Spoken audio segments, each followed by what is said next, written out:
What is going on? We are back for another episode of the ABJ Podcast, episode 88 with Killian McMurphy. Super excited for this one. The shooter has made it to the podcast. Rounding out the goons here this year, we'll have another goon making an appearance. Can't say who just yet, but someone else is coming. To get all the goons, I'd have to dedicate like an entire year because there's goons and then goons adjacent. I'm sure we'll get into all of that as well.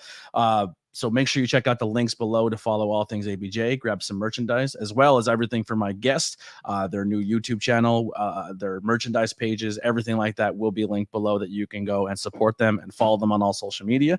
But first, let's get into our sponsorship of Suplex Vintage Wrestling. Guys, it has finally happened. A whole store fully dedicated to vintage wrestling. They say it can never be done, but I have seen it with my own eyes. Suplex Vintage Wrestling is a store curated by wrestling fans for wrestling fans. Located in Philadelphia, Pennsylvania, in Queen Village, their shop features the largest collection of vintage wrestling apparel under one roof. Their selection includes the classic designs featuring your favorite wrestlers from the Golden Age, Attitude Era, Internationals, Indies, and more. And if you're tired of watching premium live events at home, then SVW hosts the best watch party since your friend Kyle's party when you were 12 years old. And if shirts and watch parties aren't your thing, let's not forget about their selection of figures, replica belts, or trading cards. From their t-shirts and hats to rare wrestling memorabilia, they have something for every wrestling enthusiast out there. So what are you waiting for? Check them out at suplex.svw on Instagram or suplexsvw.com and let them satisfy your pro wrestling needs. All right, we'll jump right into this one. So this one's gonna get we're gonna fly through the beginning quick because I know Killian very well, and he can't stand talking about the school and where he trained.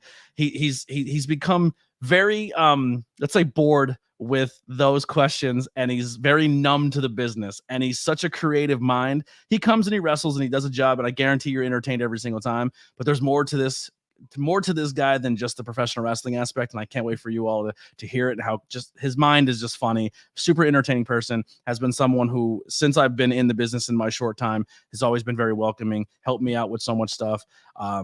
It just not just the wrestling, but just filming and putting together productions, and him and his team are just absolutely fantastic. And I can't wait for you everyone to hear these stories and finally get to really hear like more about Shooter, Killian McMurphy. Here he is. What's up, bud? Oh, we're cracking beers. I love that. I should have brought one up. I just brought a Dr. Pepper. I fucked up. You should have. I sprayed that everywhere, so maybe you shouldn't have, though. Yeah. What do you got? A little Bud Light going? Your ad read got me all excited. You did such a good job. I appreciate that, man. Well, it's true. You at just the goons in general, since early on for me in this content create space, have always been very welcoming, always been very helpful with feedback and just making me feel like I'm part of the team when I'm just the early days before every single podcaster was welcome backstage and doing everything at wrestling shows. I was kind of one of the early ones in the Northeast scene, and you've always just made me feel very welcome. Early days of me heckling you because I was watching your stuff with the Meet the Press, and I was chanting that at you at wrestling shows. And just I don't know. I've always been a fan of you and your outside work because there's so much that you have going on where you're just creative and putting other stuff besides professional wrestling out there. And that creativity flows through your promos and just who you are as a person. You're just a very creative mind human. And I love that about you. Thank you. Thank you so much. I appreciate that. That's funny that you were the one chanting Meet the Press at me. And it's funny to see where, because you mentioned at the beginning of this, I'm starting my own YouTube channel, Killian Tube, and the video on Odd World, Abe's Exodus, comes out early December. And I'm really, really proud of the production on it, obviously. 45 minutes on that badass, awesome video game from back in the day. One of my favorites. One of my co-star in the video, one of her favorites. I won't say who. I'll keep it a surprise. It's just so funny to look back and think about Meet the Press. Dog shit the production was compared to like what I'm putting out now. You have to start somewhere though, and that's the thing. You don't get good unless you hit that record button. Yeah, and I was like working in an office at the time, and I was like sneaking editing Meet the Press and like closing the window when somebody would come close, and I open it up and then I edit it a little more and then I go back to doing my work. And now my full-time job is video editing, so it's a lot easier to do that, obviously. But it's God, you saying that, because we didn't talk about that at all in the pre-production meeting. Yeah. But it feels like Nardwar when Nardwuar will come with like an old mixtape that like, guy, how the fuck did you find this? Like, yeah. I feel It was at old Outbreak Wrestling at this really, really tiny firehouse with the little crow's nest up top that people look through the little peek hole to watch the matches from the top. And you came, and I was still on the other side of the guardrail. I wasn't doing interviews or anything yet. And you came out and hit the court and you're like heel Killian, telling everyone that you hate them. And you put your hand up and like, meet the press. And you're just like, that's awesome. And you just like I broke you for just a second. Yeah, I think I was wrestling Ty Awesome that match, maybe. I probably, yeah. Yeah, that's when I'm thinking of. I just remember getting to going to those shows and just being like, man, like there's some people who perform and they just make it like you could tell you're having fun while you're doing it as well as putting on the performance. And then I got to like become backstage and see more things and just like working with people like you and the rest of the goons and like people like Trajan and AJ Evers of just like if they're like cameras should be following you all around every time because you're always entertaining. Like it's just always like it's just part of your personality trait. It's just like you cannot have a bad time if you're backstage. Thank you. I appreciate that. Well, that's we're filming as PWI actually announced. Very cool to say that. The Being 500 documentary about Dustin's time being 500, number 500 on the PWI, is coming out. And that's coming out at the same time as the 2024 list. Got a little bit, but we're really gearing up as far as advertising and post-production. It has a lot of those backstage moments, and I'm excited for everybody to see those. It's going to be really fun and really, really cool. Now, let's dive into this list real quick, just because it happened last year when the list came out and Dustin was number 500, and everyone always gets sour grapes and oh, this is bull and I don't like this.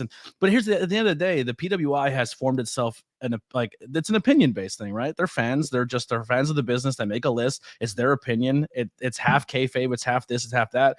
But there is truth to the list. Like you have to, just like in any other business, you have to put your name out there. If you send them your information, you're more likely to be seen because if you just think I'm just going to work my ass off and never talk about it or not promote myself on social media or get myself out there and someone's just going to notice me for my work, that doesn't happen in the real world. No matter how good you are, you can still be amazing and not be on the list, but maybe you should work harder to get your name out there more so you can be put on lists like that.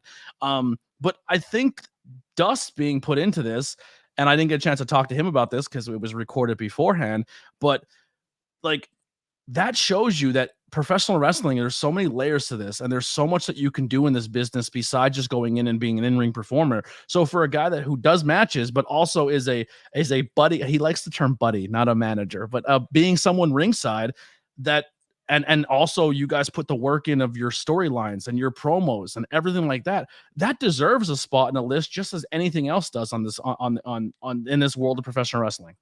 Yeah, I going into this year, I did not expect to be 270. I expected to fall a lot farther than I did, honestly. Last year I was 254. I won the Cassandro Cup. The year before that, I was 235. I'd won the Super 8. So I was going like into the end of those judgment periods with these like big trophies. So I had something, and I like didn't have that this year. I didn't have the big win. But when the list came out and it ended with, and he loves his Chick-fil-A, I realized that the Chick-fil-A angle, the President McMurphy angle, was the equivalent to like a big win, obviously. Like, not obviously, honestly. Yeah. It got me number 10 on the top heels in, I think, November's PWI last year. So they definitely took notice of it, and they did like a 2-page spread. Lowe wrote that. Really, really well done. Some cool pictures in it. Goes over like the inauguration where Rob sung Kid Rock and we ate the Chick-fil-A out of the cup and stuff like that. So I think like that you're talking about like promoting and like storyline. I think that was my big win. Of course, like all the crazy heat that it got online, kind of incomparable to anything else like in the area on that level of professional wrestling, as far as like visceral heat, like people really not liking somebody and it truly being work. Because you look at that moment and it's so funny because you would think that people knowing what professional wrestling is, they'd see, oh, they're illegally filming at a Chick-fil-A at 1 a.m. to promote tickets to this queer event. That's pretty like punk and pretty like, yeah, it's awesome. kind of anti Chick-fil-A. But they couldn't see past that, and that's like fucking right, like right there. Like I can't even take credit for that promo. I didn't come up with that idea. We had a little think tank going, and I'm not gonna like totally shatter kayfabe, but there was like 4 or 5 of us in a group chat that we would throw out ideas and be like, no, we shouldn't do this. Yes, we shouldn't do this. So, of course, as always in professional wrestling, like I have to credit that moment and that run to like a small group of people. But man, the fact that like they couldn't see through the veil is like, that's so lost nowadays. So I'm very.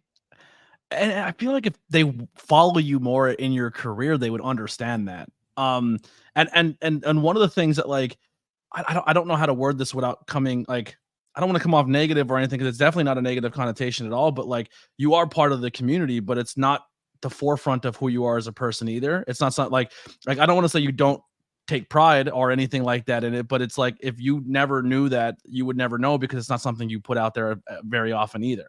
Yeah, I think that was very much like a tool that I leaned into during the angle. And when I would come out to Let the Smokers Shine the Coops by Pusha T, and I'd come out with the the queer flag, but it's got the American stars, so it looks like the stars and stripes, but it's got the rainbow on it, which is just a absolutely ridiculous concept that flag exists.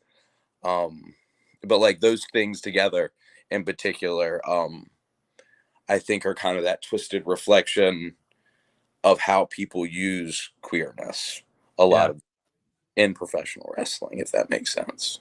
I think the only other time, and I can honestly look back on it, where you even said it on camera or anything was Love Frog, right? When you were supposed to win a date and you're like, I'm gay. I don't want that. I think that's the only time I verbally ever heard you say anything about it. I said I was gonna kiss pancakes at one point too. I looked into the camera and I said I was wanted to kiss pancakes. Yeah.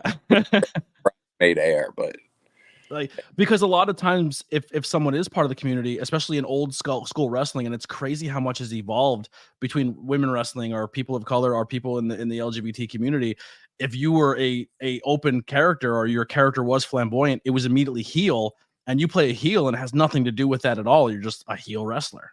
Yeah, but it was I don't know if cathartic is the right word, or if cool is the right word, or profound, I don't know, artsy, whatever the fuck pretentious shit you want to say. It felt good to use it heel way, but use it in a heel way that's different, and use it in a heel way that said something. Yeah. And that's what, honestly, since the beginning of watching you, that's what made you stand out as a heel. Like you did things differently than everybody else. The way you interact with the crowd, the way while you're wrestling, you just do like funny but scummy heel things. It's just, I don't know. It really, really stands out for you as a performer. Now the idea of Shooter and the name and the character, where do you pull from in that? Like, is there old people that you watched in the past or from pop culture or movies? Like, where do you get this idea for this character and go from it? Is it just the trope of it's you turned up to 11? Like, where does the idea of the Shooter, Killian McMurphy, come from? Yeah, it's a little bit of me turned up to 11. It's a little bit of like people I knew in high school, like people who would beat me in like wrestling in high school, like that character kind of turned up to 11. Evil Emilio Estevez from The Breakfast Club is kind Yeah. of elevator pitch for it. I never put that together until you just said it, and now it doesn't. It's like stuck there. I love The Breakfast Club. It's one Yeah, of my top 5 favorite movies of all time. yeah, but maybe it's evolved maybe closer to like the Greaser Bad Boy Yeah, in years. But the high school wrestler they can't really fight is like kind of, we talked about like a warped reflection.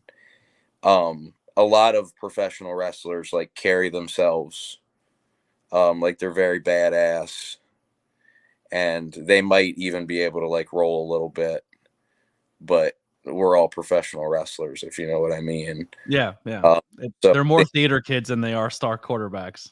even if they don't realize it, right? So Yeah. that's kind of what my character is. And Dustin, of course, is your fat friend from high school who's like, bro, I could manage you. And of course, that guy in real life, he's not going to do shit. He's going to be a lazy bump on a log. Dustin, on the other hand, is like getting his ass kicked and doing like all these crazy bumps and all these crazy stunts. So that's how, that's kind of like taking, excuse me, You're good. You're good. take, Ear burps. taking what we see and like twisting it on its head and making fun of it is basically what we do. Where the name itself came from, rest in peace, Kevin Brittingham passed away a couple years ago, helped book 302 Wrestling and helped me with my tryout and kind of like said that's what they should name me. Once I had like honestly, I don't even think I had the Killian McMurphy name yet. I think the Shamrock Shooter part came first. And we bounced around a couple ideas here and there. Kind of started as like a Conor McGregor thing because he was hot at the time. Mm-hmm. But then you kind of find your footing and you find out who you are, and you get 100 different places to train here and Yeah. there, different stuff from different people, whether that be character in the ring. And you kind of come to who you are, and I mean, my story's like everybody else's in that way, right? Like I took little pieces of everything, and as far as like in ring, I'm just everybody I saw amalgamated and hopefully turned up a little different. You said I'm doing a good job, so thank you.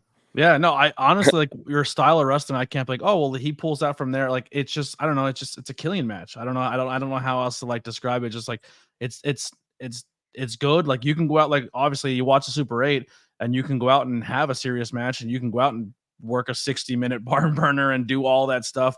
But also you can do, you can have a 8-minute match and still steal the show, and 90% of it was Gaga just being funny moments. You know what I mean? But at the end of the day, when people leave the show, they're going to leave knowing they're going to remember you and Dust more than anything else that show, but just because you have that ability to captivate them and make them remember the moments. Because it's not like one of the things that you are very big on, and Dust and a lot of like that mindset of your crew is it's not about doing the 450s and all that crazy stuff is fine, and there's a place for that in wrestling, but Yeah. nobody remembers the moves, they remember the moments. You know what I mean? Like the one body slam from Hogan is still talked about, but everything else in that match nobody picks apart.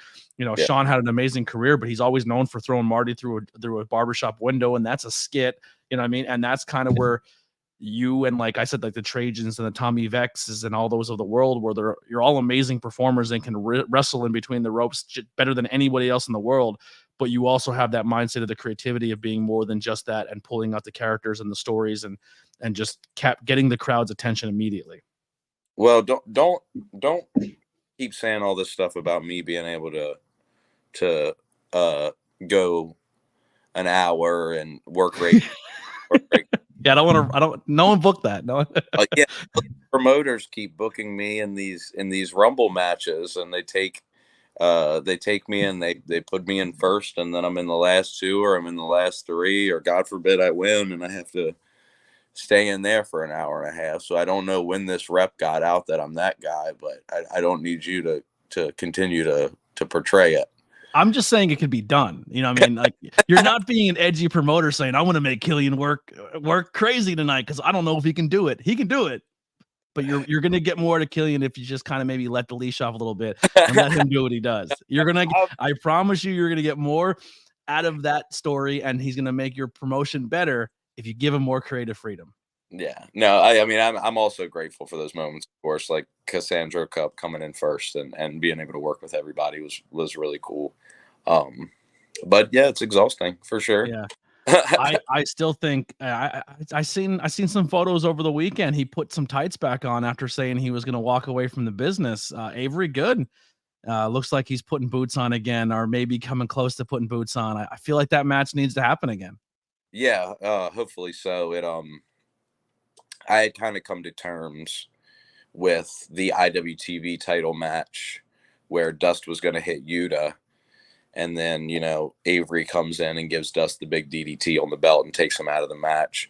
I always, well, not always, but once Avery retired, I had kind of come to terms with having that be the bow on our story. But it is, part of me does want that singles match. So if he is back, even though I saw he said he was done again. Yeah. But if he's back, I would absolutely love to have that match. Yeah, it's pro wrestling. No one ever fully leaves, right? Exactly. Well, there's another guy that's coming back on the scene that I think was very, very high in the talks of the IWTV title, Matt Mikowski, who I think you would have some fun interactions with, just because you're so like, you're the shooter and he's legit. He's probably the closest thing in this business to a shooter as well, but he's serious. And then, but he showed through High Tension that he can do production and he's creative as well. I think you guys would be a good match to work an angle. Yeah, he's got a lot of personality. For sure. His vignettes of him coming back are some of the most entertaining things from like a cinematic skit vignette standpoint that I've seen in a long time. Like, he killed those. He did really, really well with those. And we worked at Pizza Party during the lockdown. Oh wow, I wasn't aware of that. Yeah, we had a singles match and it was really, really, really good. I like that. Before he got hurt, obviously, but now that he's back again, somebody I'd love to compete with, especially in front of fans, because that was a closed taping. Yeah, I tell you what, I mean, that High Tension seems like a match made in heaven for it, because I think one of the things that made you both really stand out, just besides you're not just the wrestling aspect, but the creative mind thing, is he had Frog Sport, which was one of my favorite productions and my first production to be a part of, and then Killian Vision, which was another. I thought they were both masterpieces, and the way they were edited and put together, and a lot of that was Mikowski behind the scenes, like giving him the creative freedom to put a lot of that together. And then with Killian Vision, I think it only makes sense to try to maybe later down the road. That's one thing I do miss about the pandemic. It sucked. A lot of things were terrible with the pandemic, but man, it was such a time to be creative and put together some real fun things. Yeah. I mean, I think that's why my number spiked in PWI like it did. Yeah. Cinematics that we're doing. I mean, we competed against Eel, Phil, friend of the show, Phil Stamper. Mm-hmm. Some of the actor friends we have, Nate Colt, Kyle Walls, Nelson, of course, got his shot at the title on a podcast. Like, we did a bunch of really, really weird shit, and it got mentioned in PWI. They said they were waiting for 1CW title defense, which that's what we were doing. We were defending the 1CW Bulletproof title in those crazy cinematic matches. And you guys really hit the ground running when the pandemic and everything started opening back up and promotions were going. And I say you guys, I always say the goons, right? Like, it's a team effort for the most part. But you had storylines that cross state lines on the independent scene, which didn't happen. Like, it's not a thing that goes on very often, because a lot of promotions, they get that, well, that's not my creative vision, I don't care, you leave that shit there and you bring something different here. But people were smart enough, I'll say, those promotions and businesses were smart to be like, no, I like what's happening there. If we can get it here too, we would love to have it. The Dust wedding, the Erica Lee rivalry, the Darius Carter that was going all over the place. They were 3 moments coming out of the pandemic that were just good storylines, and the matches all led up to it, and they hit home as well. Thank you. I mean, that was also like not just promoters saying we want that. There's a lot of us saying, "Hey, let's make this happen," and we're still doing that with the 500 thing. Is we're hitting up promoters. We're saying we have this idea. What do you think of it? And in some cases, it takes even a lot more than that. Like with the Shockwave match, like I was involved with like reaching out to Shockwave and making it happen, like a bunch of aspects of it. And you guys will all see that in the documentary, the Being 500 documentary. It is tough, but it's definitely rewarding, and it's cool to look back. And the me versus Erica thing particularly stands out, like from the GCW Fight Forever show to 1CW shows, and then the main event of Magic. And I'm sure there's places I'm not even thinking of off the top of my head, but the month of cinematic matches that we had, or I guess cinematic shorts. She competed as a female in the men's Super 8. Yeah, that storyline helped with that too. Yeah, when she ended up taking me out of the women's Super 8. So yeah, still going. I still have a problem with her. Yeah. She is hands down. When you think about talent and just like she's so good. Like I told her on the podcast too. She reminds me a lot of like what we get from Willow, where Willow is this bubbly, funny, creative mind, but they also can kick the shit at you. Like they are hard hitting. They will kill you. Like they can work strong style on the flip of a hat switch. And I like when they do that as a character in wrestling, where it's like fun, and then it's just like no, it's on now. You know what I mean? I don't know if it's Erica is working strong style. I think she's just mean. Yeah, but she can be funny, and she can cut a promo where she's down Hong Kong poo poo pee pee. But when you get in the ring, she's gonna put your face on the other side of your head.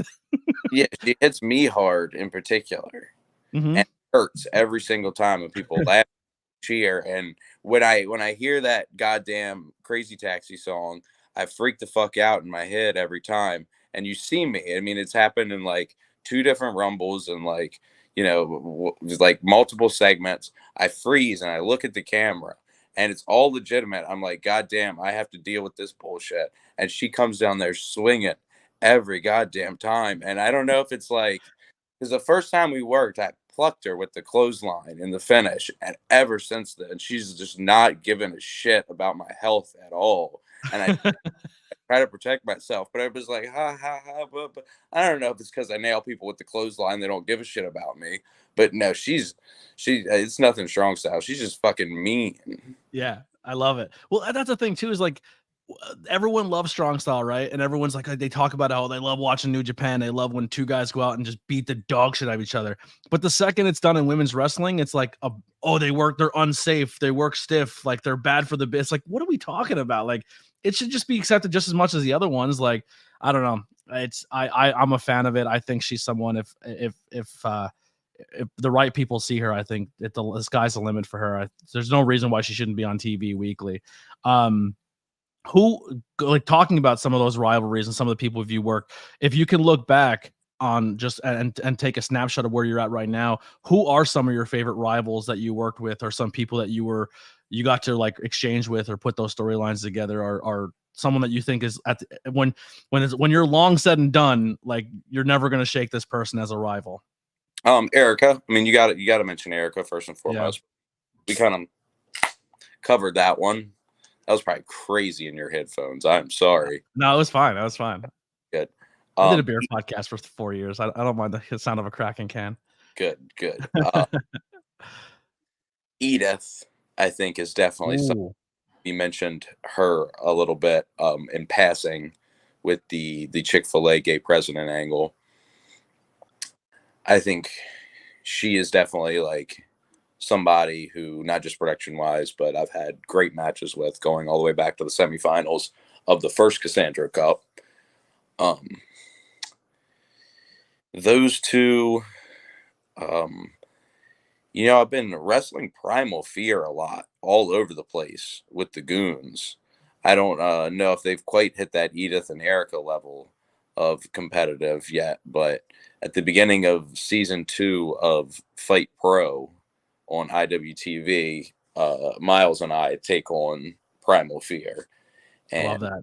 yeah, we just keep going at it over and over again. So they might sneak in there to that Edith Erica level of people that really, really goddamn annoy me. Yeah, and they're doing a great thing too that I think more independent wrestlers should do is just getting their name out there because you're already there and you're making the drive. And if you have people with you all the time, I love their vlogs. I love how they vlog and just have fun with it. And they do like the food reviews while they're out. Like it's smart. And I think more people should start doing stuff like that. Like if you're on the road, everyone talks about their like, oh man, I miss when we were on the road doing this and doing that. But like, film it. You know what I mean? Like if it's entertaining you, it's probably going to entertain other people, and it's only going to make your career more valuable, and more people are going to want to book you or bring you around, and they're going to be like, how do I get on the vlog? Like, I don't know. I think they're a very good team. They're another one I really enjoy watching. Yeah. We faced them in the semifinals of the Tag Super 8, 2023. So yeah, they're really good. They also hit very hard, Yeah. very hard. Slam you very, very hard. But hopefully we slam them.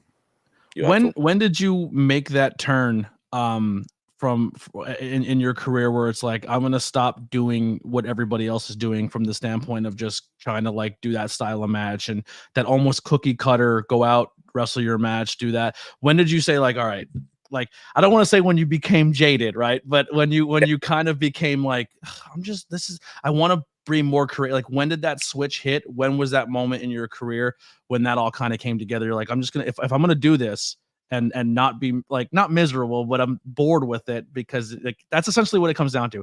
Like I don't want to say the business bores you, but Yeah. like behind the scenes, like you don't watch weekly wrestling, you really don't follow a lot what's going on. Wrestling is something you're very talented at, but you have to find a different way to make it entertaining to you, and that's where your creativity comes in. When did that change happen? Well, from approaching it from a different aspect creatively, that was something I always had in my head. Whether or not I executed it and whether or not like I figured it out, I think that's something I needed Dustin for. But at the very beginning of my career,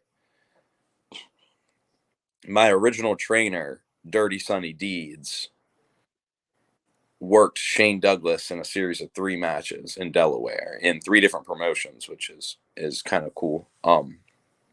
That third match, I just started training and I was like doing security or selling tickets or some bullshit. And I went up to Shane before or after the match at the end of the night and I was like, hey, I'm a young guy just starting out. Do you have any advice? And he was like, don't do what everyone else is, or no. He said, don't pay attention to what everyone else is doing. Now, I took that as literally blinders up. Don't pay attention to what anyone else is doing. I took it as literally as I fucking could. It's so stupid because what he was saying is like, oh, don't get caught up on other people's accolades and like how they're doing. Like, don't compare yourself. Like, don't covet thy neighbor's wife. You know what I mean? Mm-hmm. But I took it just literally. And I was like, all right, I'll just stop watching everything. Yes, sir. Yeah, you're right, Mr. G. Willikers. But I think it works out pretty well for me.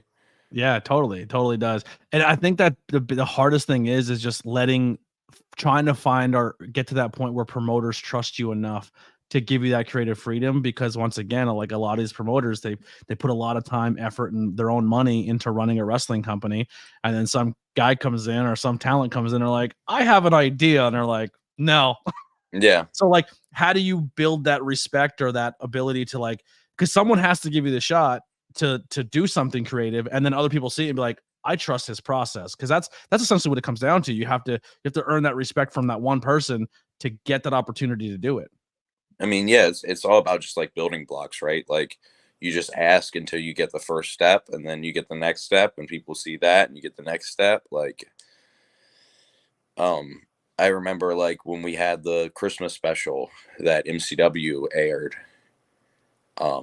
we had a version of the Christmas special made without the MCW logo in the beginning credits, ready to go, just in case, like, it was like day of getting approval from Dan. I'm in the studio, we're recording my episode of the podcast, and I'm like, hey, what do you guys think about, like, I had talked to the production guy already, and I just casually like, hey, what do you guys think about airing this at the end? Like, we haven't debuted it yet, could be pretty cool. And Dan looks over at the production guy, is like, yeah, I mean, like, you've watched it, you like it. And I'm cool with the production guy. He's a production guy, so he knows my shit's good. So he's like, yeah, it's great, it's awesome. And we're off to the races. MCW aired a cinematic. And then at that point, I'm like, all right, I got nothing else. Like, I can go home. Yeah. Well, the cinematics, obviously, you're just getting better and better and better at it. Going from the Meet the Press to Killian Vision, where you're fucking using drones and using 4K footage, and that barn scene, like, beautiful. If you have not seen Killian Vision, head over to High Tension Wrestling Channel. It's in their playlist of all their shows. Killian Vision. Watch it from beginning to end. Each match it starts with a skit. And a remote control that can travel through time, and it goes through all these different movie parodies to time frames to all these crazy things, and leads up to this giant big cinematic ending. Watch it, it's beautiful. But there's another cinematic that you guys did that I don't think it's talked about enough, but the you, Sonny, and Dust, like, zombie movie. Oh yeah, February. That was awesome. Thank you. Like, yo, like, you were watching, you're like, yo, are they gonna literally make me cry right now? Yeah, thank you so much. I've gotten a few people, my peers or fans. I've gotten a few people, like peers or fans, that have come up to me. It's like, wow, I watched that and I got so emotional. And in a typical Goon fashion, it ends with like, gotcha. Yeah. We like to refer to it as a not a rom-com, a rom-dram zom. I love that. That's the genre of film that is, and I'm really proud of the swerve in that, and it's gotten long-term a lot of views on YouTube, and I look at it as a very good bow on the end of that era of the cinematics. Yeah, that was real. So now that we got the wrestling side out, I appreciate you. Thank you for that. You like, let's talk more about the filming and the production and things you have going on. I know another thing you have in the works where you and Duster are actually doing like theater stuff. Like, you guys are doing like improv classes and productions and stuff in that aspect as well, correct? Yeah, let me hold up. My phone's dying. Let me plug you in here. No problem. Bam. I don't even have my charger. Oh, no. I don't even know where my charger is. All right. Well, if it dies, it dies. I'll figure out another way to hit you up. Don't worry. We'll finish this. It'll be like a part 2. I'll just cut it like a cinematic. What a better way to end the podcast. We'll have. What I'll do is I'll queue up something. I'll be like, and now let's go to that clip that we talked about. Yeah. And you can just play that. I'll have that. But yeah, so what it is an exercise. Like, you can write a 10-minute script and submit that script. And when your script gets selected randomly, you then draw your actors out of a hat. Then you have 2 minutes to explain to your actors what's going on. And then they have to act it out, like, while they read the script. So they're reading it and acting it, like, all at the same time. So I like to say it's improv without all the annoying parts of improv, aka the improv. So it's a way that you can, like, get up and show your stuff, whether you're a writer or an actor or both, or you can just, like, come and drink and have a good time. It's that's why I was saying before we hopped on the air, you should come out and, like, put your name into act. I'm a terrible actor, but I'll try it. It's perfect. It's like literally every level of actor is there. There's like people that stand like this and they don't project at all. And then you have Dustin, who's like, da-da-da-da-da. Like, you have every level of theater there. It's a really good. I love doing wrestling promos. Like, if I get asked to be in one, I love being a part of them. I don't know what I'm doing, but it's fun. Yeah, it's very similar to that. Like it's called Pop. It happens at the Kent County Theater Guild in Dover, Delaware. If you're close to that, even within an hour, like I definitely recommend coming out. 6:30s Fridays, one Friday every month. It's usually the second Friday. When is this airing? I think November 17th is the next one, maybe, when this comes out. Probably wrong about that, but look out for that on Facebook or the Kent County Theater Guild website or the Instagram or the x.com page. There's a lot of ways to keep track of them, but yeah, it's a good time. It's some of the most fun I've ever had performing, and it makes me mad that I just got into theater. Yeah, it's like a natural fit for you. I feel like it's only going to make you better in other aspects, like the writing and everything like that. Like I think it's like everyone can go to the gym and be amazing in that aspect, but like I think for you, it's like the gym. You got the gym part down, but like yeah, I don't even need to go anymore. Yeah, you won. You know what I mean? But now it comes down to like I think this is going to take you to another level, and whether that day comes where the boots are no longer a thing either, but there's so much you can give to the business when it comes to like helping with storylines or helping a talent. Like, hey, this is what you should probably do if you see that, like, or if you see two talent that you think, I think you guys would be a good match together. Why don't you guys do a storyline and like enter the business in that aspect, which I think would be amazing because I don't know, I think that'd be fun for you to like find two guys and put a storyline together. I think that'd be a fun project. And you kind of do that too because you find talented people and you're like, you should come and join our little squad because I see something in you. You know what I mean?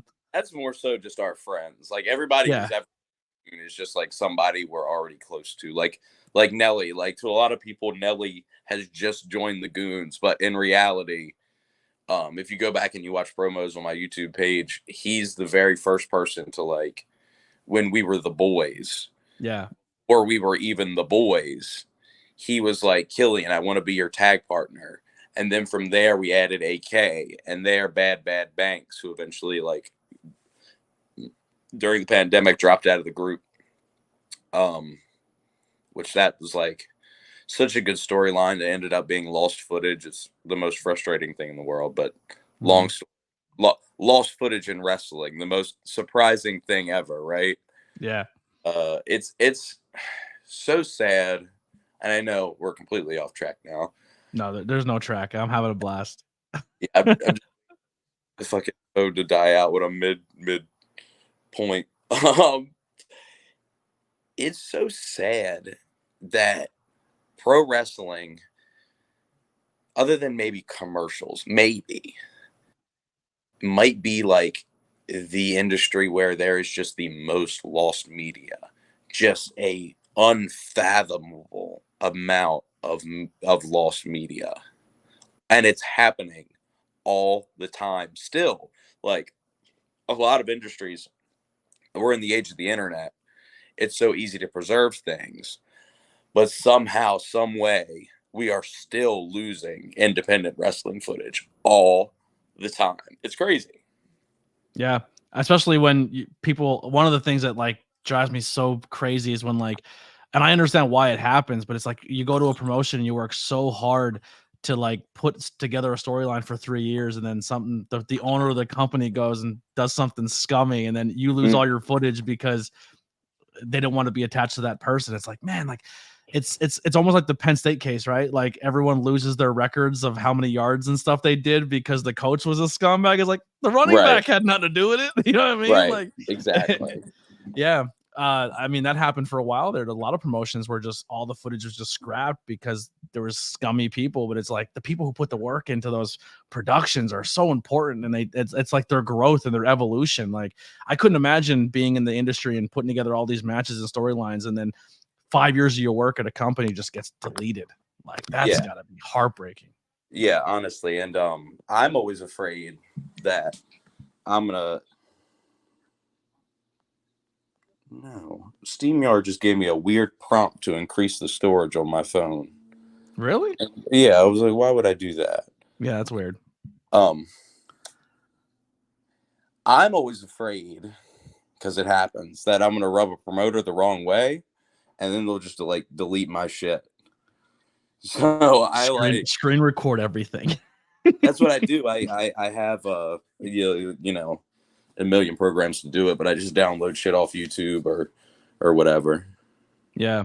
So what are some things going on from now to the end of the year, or things in the future that you have cooking up with? I don't want you to give everything away. I know you're very proud and passionate about revealing things at their due time, but what are some things they can expect for Killian in the future? Well, like I said, at the beginning of December 6th specifically, Killian Tube, the new YouTube channel, is dropping, and I have a 45-minute video on Oddworld Abe's Exodus, one of my favorite PlayStation 1 games. Great voice acting, awesome cutscenes, beautifully like animated, and the way like the 3D models lay on the 2D backgrounds. I'm just obsessed with that game. So if you they were making a new one for a while there, like they were talking about it. They did. They dropped they rebooted the series pretty much. Did they really? Yeah. I actually never played an Oddworld game, but I know of Oddworld because it just looks so vastly different from every other game out there. It's really cool, and it was amazing how, like, in the era of, I mean, I'm a huge Twisted Metal fan, but in the era of like the Twisted Metals, and again, huge fan, but in the era of like Crash Bandicoots, when everybody was doing these like clunky poly models, which I love that, it's beautiful, but everybody was doing that Lorne Lanning and his team completely went in a different direction and did these beautiful 2D landscapes, but through the team's talent at making these landscapes was able to put that 3D perception in these levels and this gameplay. It's just incredible. And if you like the PlayStation 1, if you like Oddworld, or if you just like video games, like, go listen to me rant and rave about that. Killian Tube. If you look up Killian Tube, you'll see my little meerkat. I love how that's airing the day after my birthday. I'm pretty excited for that. It's airing on my birthday. Wow. December 6th? Yeah, we have very similar birthdays. That's funny. I'm the 5th, yeah. Wow. Sagittarius. I don't know what that means. Every witchy girl out in the world tells me about my horoscopes and stuff. I don't know what any of it means, though. It means we're adventurers, I believe. I think is that what it is? We're creative. Yeah, I think so. Yeah. Every time someone says like, "Oh, your horoscope," I'm like, let me guess. It means I'm awesome. That's why I just tell them. It means I'm badass. Yeah. Because every horoscope just tells you all the positive things. You know what I mean? It never tells you you're a giant piece of shit. Yeah, there's probably money in that though. Like, if you make an app that's like shitty horoscope, like, you know, that restaurant that like insults you when you order like your food? Dick's service or something like that. Yeah, exactly. It'll be like the horoscope version of that. You're just horrible. You should figure out your life. You're terrible. You're a Sagittarius. Yeah, exactly. Delete this app. Don't have another day. Yeah, never look at the stars. You're bad. Look down all the time. So with that channel, is it going to be a lot of like video game style stuff, or you're going to dive into movies? Like, is it going to be all things pop culture? Yeah, all things pop culture. You'll see on the schedule what I have laid out after that is the top 10 Muppet lore inconsistencies. Oh my god! So if you like the Muppets, definitely subscribe. There'll be a lot of Muppet stuff. Who's your favorite Muppet? I like Miss Piggy a lot. Okay, that makes sense. Yeah. Yeah, there's a lot of comparisons on the way we work professionally and the way we look is apparently that's what the crowds tell me. Yeah, I think that Erica Lee started that nasty, vicious smear campaign. Very, very rude thing. Very, very rude thing.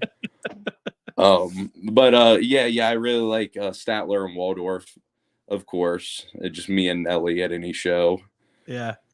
Yeah. I love the Muppets. I love the Muppets so much. I love Gonzo.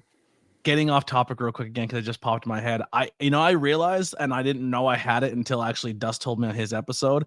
I have one of the first footage like on my channel on the old Tornado tag of you and Dustin together on camera at PPW when I interviewed you on the bleachers. Yeah. That Dustin was mostly just coming with me to shows at that point. It was before you're just like you're interviewing this guy too, and you just handed Dust a mic, and he was just like, it was like it was like the first promo I ever did. It was, and you recorded it on your footage. I'm like, I didn't know that. Like, let's go to that clip right now. We'll play it. Right play this Dust clip right here. Play the Dust clip. That's what I should have said, and now I should have gone to get my charger and you could have cut it off. Well, let's wrap it up here, and then I'll play that clip and closing it. Where can people find you on social media and all that fun stuff besides the links below? Killian Tube on YouTube.com, on X.com, at the Shooter KM, at Killian McMurphy on Instagram. Subscribe to Birds on Film.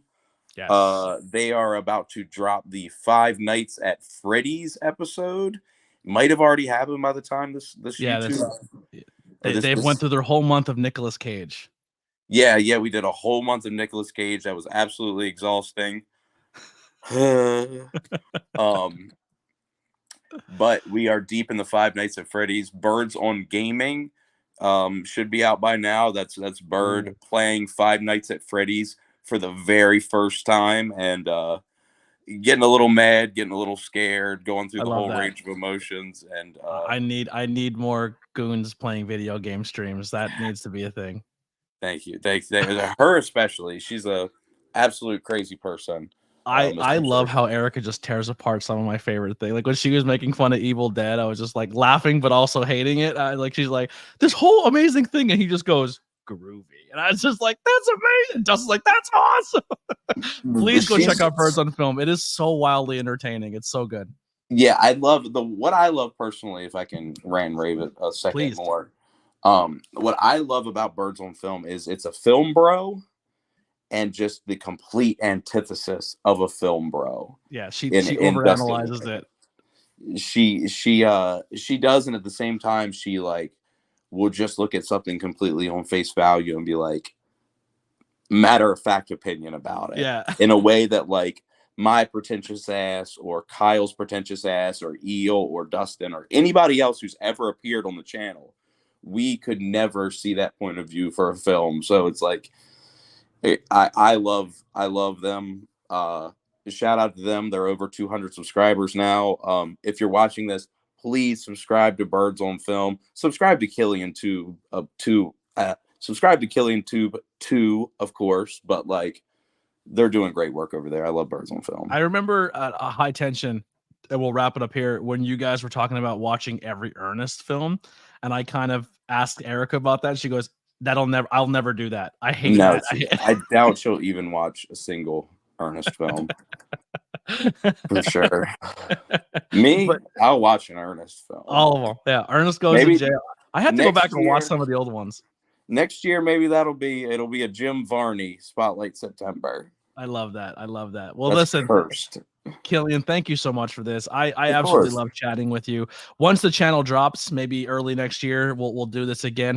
We'll have you for a part 2. That's what I'm excited about, is ending this season and then coming back next season 2, and bringing back previous guests. And now that the wrestling stuff's out of the way, we could talk about more of the other stuff.